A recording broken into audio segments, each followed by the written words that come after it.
up for grabs as to which one you are. By midnight, it's clear. The sunlit part of you, the one that you're so proud of, is so exhausted by lying all day it has to go to sleep.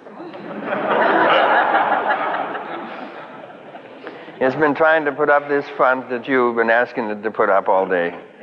And it can't do it anymore. It falls asleep, and it controls primarily the verbal centers. So it's very interesting, you see, how the dark part of you is able to communicate with the lit part. Is that right?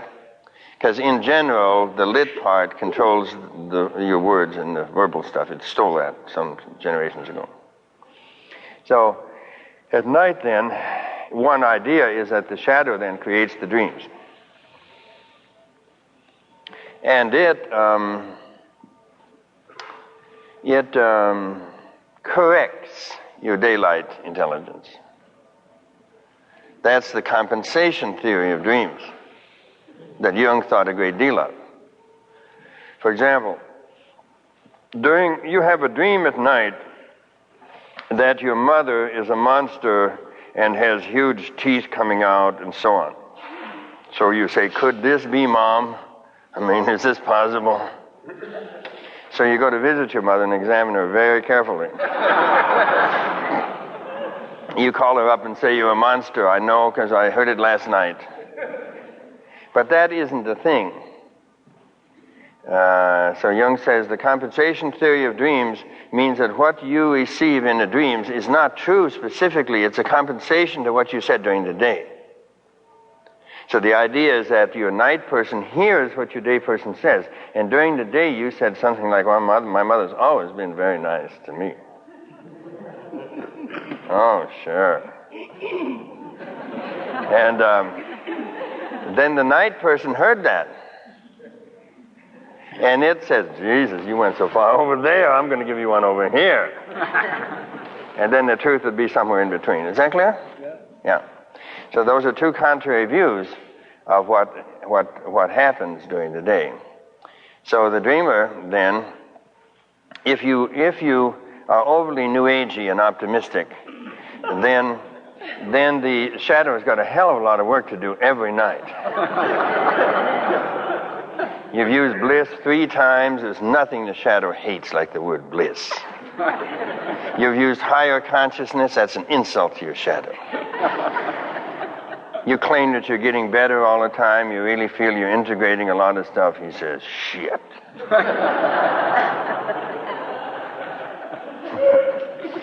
So people, the New Age types have a lot of dreaming to do at night.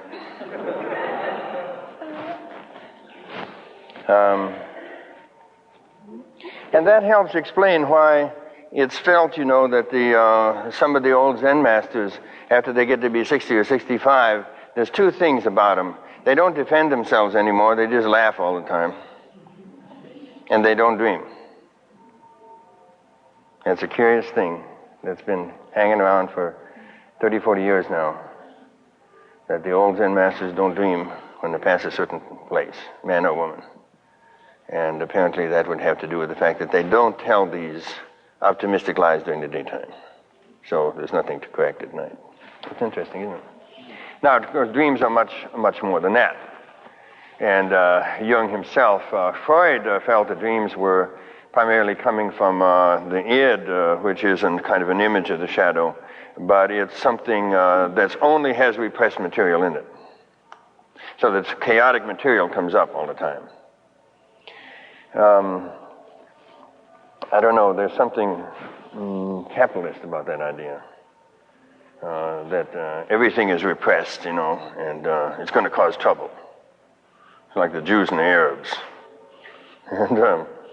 And Jung said, no, he didn't think so. He thought that the unconscious, whatever you call it, had a personality. In fact, had a sense of humor. And that was a considerable step. Freud didn't think so. Freud had a sense of humor, but the id didn't have a sense of humor. So we're getting closer to the shadow here because it's clear that the shadow has a sense of humor, right? Or it wouldn't make your mother into a monster with teeth. Or turn your father